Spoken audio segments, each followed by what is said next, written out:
Guys, good day to you. This is my review of the Sniper mod by Dragon Puff. Basic components natin. Of course, we need your RA. The top end with the upper cylindrical body. The lower cylindrical part of the body with the built-in locking mechanism. Firing pin and the firing button. Ayan.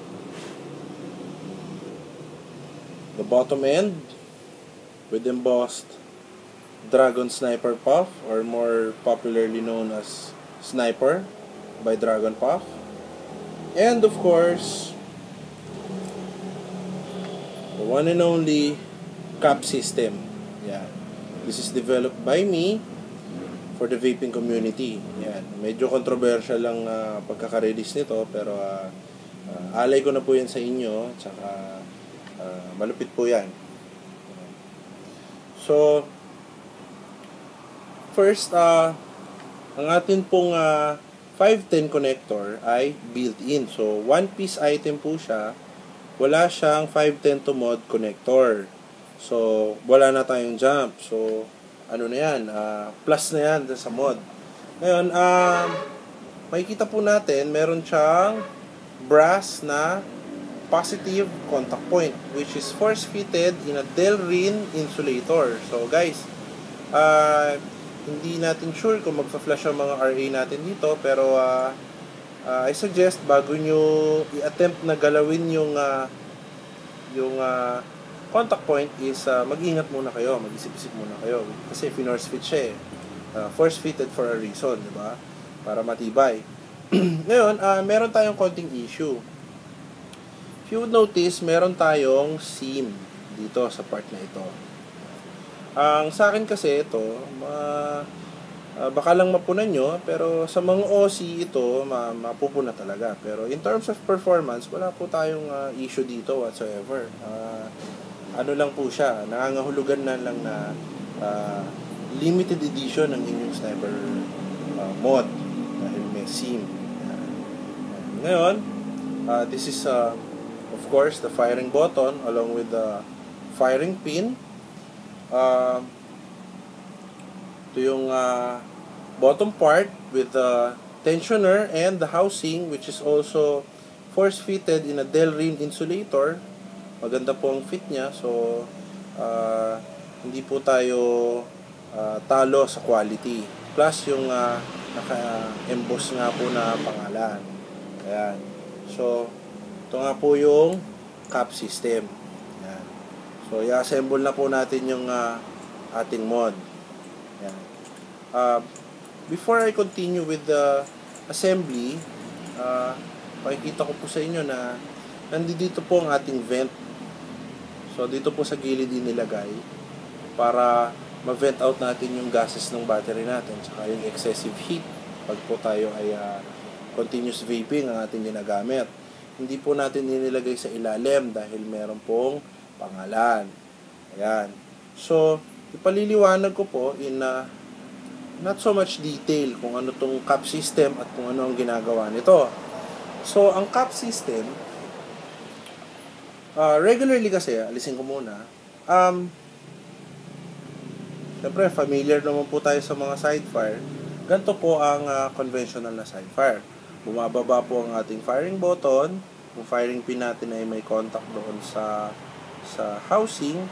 And then, ang current natin ay magta-travel from the housing to the tensioner and then to the battery, like so. Yan. Ngayon, ang problem po natin dito, kaya ko po dinevelop tong cap system, ay pagbaba ng ating firing pin sa housing, meron tayong unnecessary jump dito sa loob.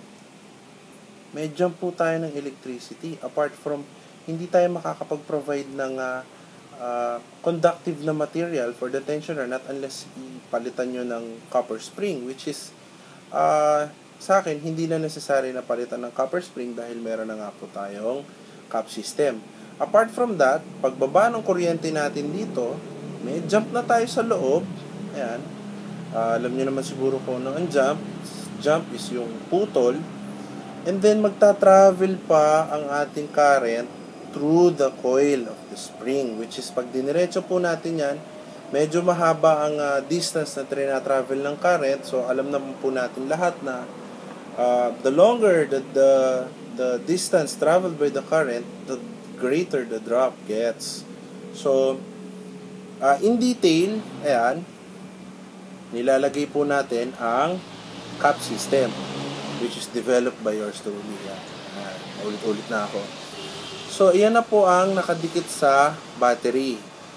Ayan. So, alam po natin na oras na bumaba ang ating firing pin and firing button sa cap, wala na po tayong jump between the housing and the coil or the spring. Then, wala na tayong distance na travel ng current. Pagbaba ng firing pin dito sa cap, ay diretso na po tayo sa battery. More or less shortcut. So, improvement siya sa side fire system. So, Dragon Puff po ang unang naglabas nito. Kinumbinsi po ako ni Sir Peter na ilabas ito at ipakita sa publiko. At alay ko naman po sa inyo yan. Ayan. So, performance enhancer to. Ngayon, pag ginaya, tatamaan ng kidlat. Joke lang. Pero huwag yung gayahin. Anyway, i-assemble na po natin siya. Ayan. So, give me a moment to assemble this. Kakabit po natin yung firing pin sa housing. Then, ikakabit natin ang firing button. Ayan.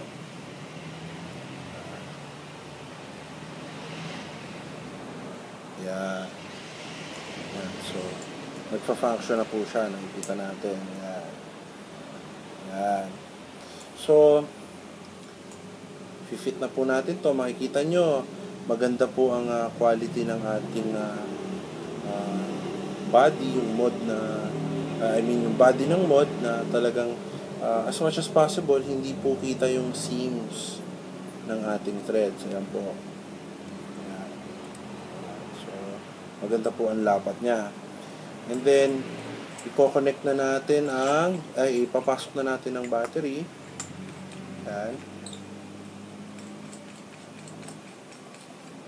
Aware naman po kayo kung ano ang purpose ng locking mechanism. This is to prevent our mods from firing in our pockets unnecessarily. So, ito na po. We'll put the cap system to work. Ayan. So, kita po natin, ensure lang natin na nagana yung mod. So, in this case, hindi po siya flash. So, guys, kung gusto nyong i-modify, nasa sa inyo yun. Pero, since naka-force fit siya, kailangan nyo siyang pupukin. So, ang sa akin, medyo delikado yun sa thread. So, ang sa akin, hindi naman issue yun. Lagyan nyo lang ng O-rings if you like. Pero, personally, I don't like flush na RA sa mod kasi may issue yan sa bato eh. So, saka ko na yun ipaliliwanag. So, test muna natin. Ayan guys. Basically, yung pa nga pala ipaliliwanag ko. Hindi ako gumawa ng anumang highly complex na mga builds dito sa RA na to kasi nais ko sanang mag-set ng benchmark for testing the voltage drop. So, ang naka-build po sa loob nito, ayan, is 0.32 8 loops on 3mm single wick pure silica. So, yan ang isa-set nating benchmark kasi madalas po nagkakaroon ng kalituhan sa pagtetest ng voltage drop dahil hindi natin ini-standardize ang build. Hindi natin alam, akala natin ang ganda-ganda ng drop ng mod natin, hindi natin alam. Iba ang pagkakatest natin sa mod natin kaysa sa iba kasi iba yung build nila sa inyo. So, Sa akin, ang benchmark natin para safe sa battery, tsaka sa atin na rin, is 0.32 Kantal, 8 loops on single wick, 3mm pure silica. Yan. So, ito yan, basically. Ang spacing niya is, I think, half mm per loop. So, ang gagawin natin is, itetest natin ang voltage drop niya. So, yan. Kukunin natin ngayon ang positive at negative. Yan. So, guys, medyo kailangan ng konting acrobatics nito. Yan. Yan. Paano ba? Ay, sorry.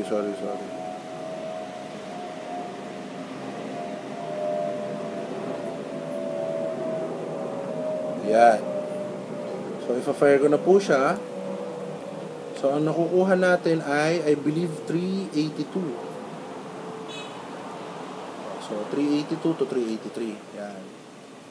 Then, i-cross-reference natin siya sa battery.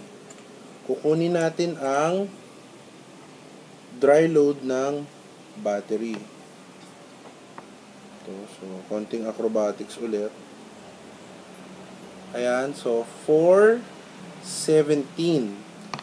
So basically, kukunin natin ang 417 minus 3.82. Ang drop po natin ay 0.35. So ulitin ko po ulit. Ang benchmark po natin is 0.32 single wick 3mm 8 loops. Okay? Yan ang ating resulta. 35 volts, which is not bad para sa isang mod na hindi naman ganun kamahal. So guys, basically yun ang maibibigay ko sa inyong review. Ano man ang questions nyo, pwede ko kayong sagutin dito sa thread na ito. At yun, thanks for watching. Please support Sniper Mod.